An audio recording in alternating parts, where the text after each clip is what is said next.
guys, Marian here. Welcome back to my channel. In today's video, I have a super exciting guest to share with you guys, and we're going to cover a topic that if you are raising a toddler, you probably have had some concerns and questions about yourself, which is tantrums. So if you're a parent, you know that all toddlers tantrum. It's just part of who they are, how they express themselves. It's part of being 2 or 3 or whatever age your toddler is at, and it is very hard as a parent to watch your little one struggle with all these big emotions and to be so upset. And even though it's a total normal part of life and parenthood, it's hard when tantrums start to really affect your kid and turn their day south. So I wanted to share with you guys one of my absolute top parenting experts out there. Her name is Dr. Becky Kennedy. She has a PhD. She is a child psychologist, and she knows what's up way more than I do. So I wanted to bring her in to share with you guys her top 3 tips for managing toddler tantrums. And before we jump into her, I just wanted to share a little bit about why I like Dr. Becky and why I truly align with her parenting values. So as a parent, when I think about toddler tantrums, I'm not trying to eliminate the behavior completely, because I don't want to use threats or punishments to just get them to stop acting in a certain way. What I really want to do is empower and teach my kids with life skills, and I really want them to learn how to regulate their emotions, how to still feel their feelings, but do so in a way that's more constructive, that's less, physical, and to really get them to understand how to share with me what they're feeling so I can help make them feel better. So those are my goals going into tantrums, and I'm going to let Dr. Becky take it away with how to put those skills into action. So this is tantrum tip 1. Start noticing the buildup to a tantrum. We want to get really good at parents at noticing when frustration is building, because that's when we can intervene and build skills. We can only build skills, emotion regulation skills, before and after a tantrum. The next tip will be about how to manage a tantrum. That's really important too, but we don't do skill building then. We just do containment. So start to notice when a tantrum is building, when frustration starts, and follow these steps. Name a feeling, empathize and validate a feeling, and permit the feeling. This is what that would sound like. Oh, you can't figure out yet how that puzzle piece fits into here. Oh, that's so frustrating. I'm naming it. And I'm actually using empathy there just through my tone. Empathy is conveyed through tone, so empathy is going to be throughout. So frustrating. Puzzles are so hard. Validate. Makes sense this is hard. It's supposed to feel hard. It's a new puzzle. Tell your kid a story of why their feeling makes sense, right? It could be, makes sense you're upset that we're out of chocolate ice cream. You love chocolate ice cream. Then permit. You're allowed to be upset. You're allowed to feel frustrated. Name a feeling, tell a story of why it makes sense, and allow it. These are great steps when something starts. These won't work in the heat of a tantrum. That's the next kind of tip to come. But notice when frustration starts, name the frustration or the sadness or the anger. Validate it and offer permission. You're allowed to feel mad. Someone took that Lego. You're allowed, and show empathy through your tone. Next tip, during a tantrum. This is key.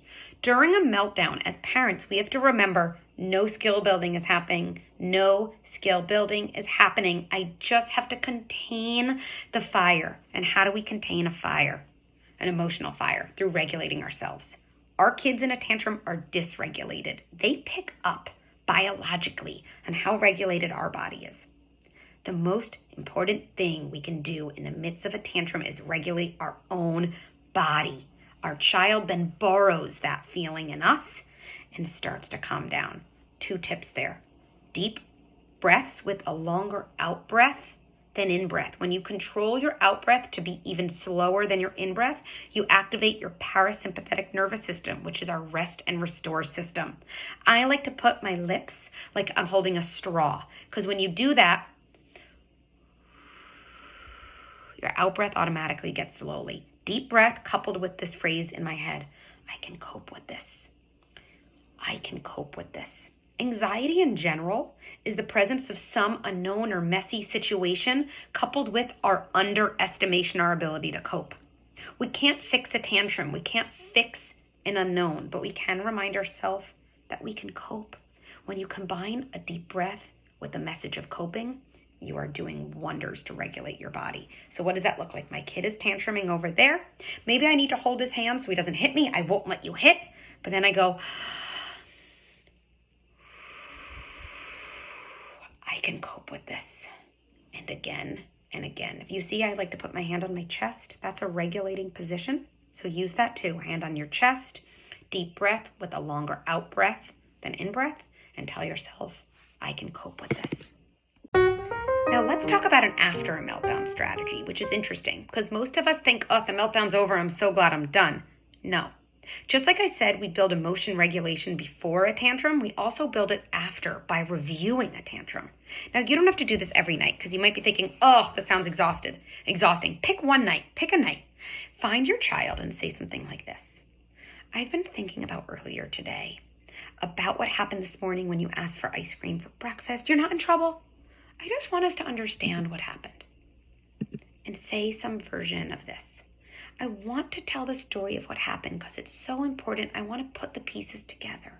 So you came to the kitchen. You really wanted ice cream. I said no. Oh, then you felt really big feelings. Those feelings felt so big that they kind of exploded out of your body and crying and kicking and screaming. And then you kept feeling that way. And then eventually your body calmed down. Did I get that right?